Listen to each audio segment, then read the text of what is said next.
David Erdos back with a new piece, very sadly a tribute to the great playwright and screenwriter Sir Tom Stoppard. He has stopped. In Memoriam, Sir Tom Stoppard, 3rd of July 1937 to the 29th of November 2025.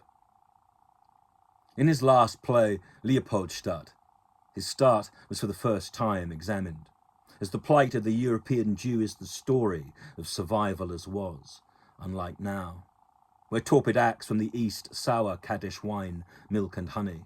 Instead, for Stoppard, his language spiced the taste within culture's vow.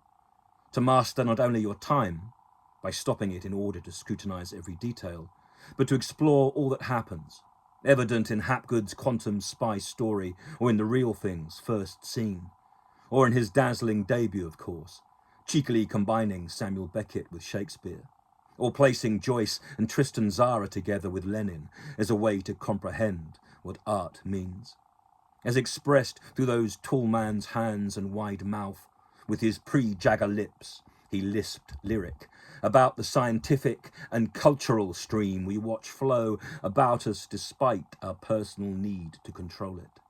And yet Tom Stoppard wrote like oceans and rain and strong rivers, his words wise as weather, glazing you as you watch them, to feel the hard heat of sunshine or the energizing thrill of fresh snow. Born Thomas Strausler in Zlin, he was the self-made man in Excelsis. His doctor father died early as he and his mother and brother escaped the Czech chill. One sees Stoppard's face in his dad's, known as a charming and helpful physician, just as his writer son would soon also, by lifting wit, words and theatre. It would seem, in restarting, what he would do is distill sophistication and poise, as well as equipoise also, by easily adapting to England. His mother's new husband renamed him, though later asked for it back on her death, making this man from no continued person or place a possible identity crisis, which Stoppard swiftly soothed without trauma. His wit worked this wonder with words that once said, colour, breath. Each and every line is a prize. It's why his early journalism was practice, digging the trench from which towers as raised by men babel up. Happiness is equilibrium.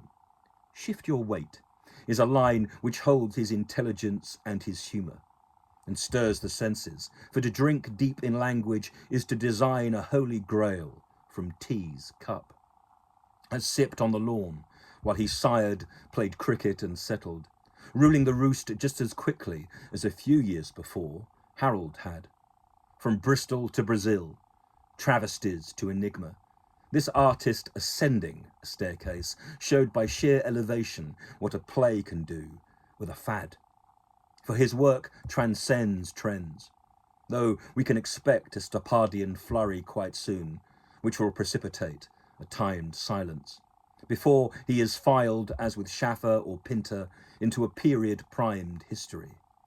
But that will be to miss the point all too soon, as we will now need new people good enough to present him, those who champion idea and invention with, it has to be said, poetry, which all his work has, with its elegance alone as example, and the Arcadian image in its twinning of time defines art.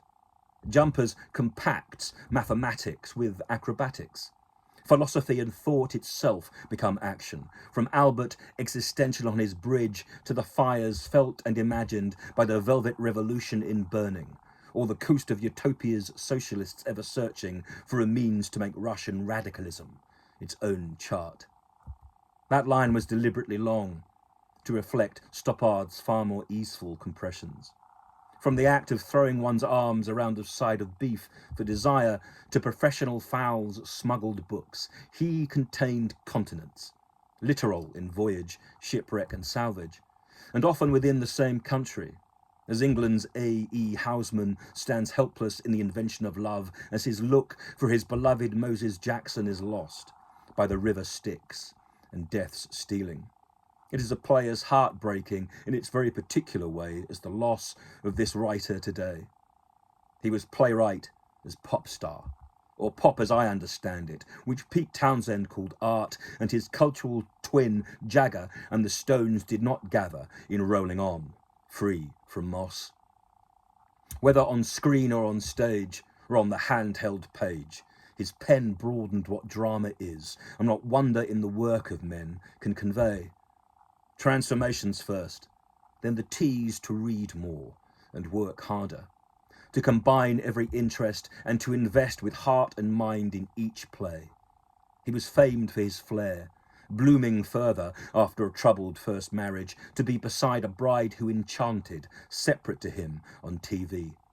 The glamorous Dr. Miriam Stern, who gave way to the nation's crush, sweet Miss Kendall, to his final third marriage to a Guinness daughter, his knighthood clearly bestowed regency, and one so long-lived. And yet now, as another at nearly 89, it's a warning to those of his generation that what we need now is new lives, as none that I know bear the same stamp as those leavers of this lost least year once survived. They epitomised all, and theirs is a time which seems golden. It shapes its own mental sculpture as a kind of Atlantis on land where they walked and worked for a world that will start to suffer without them.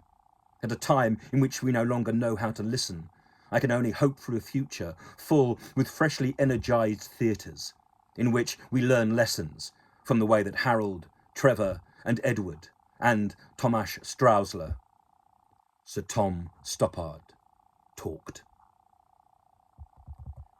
David Erdos, the 29th of November, 2025. As Dave Allen said, may your God go with you.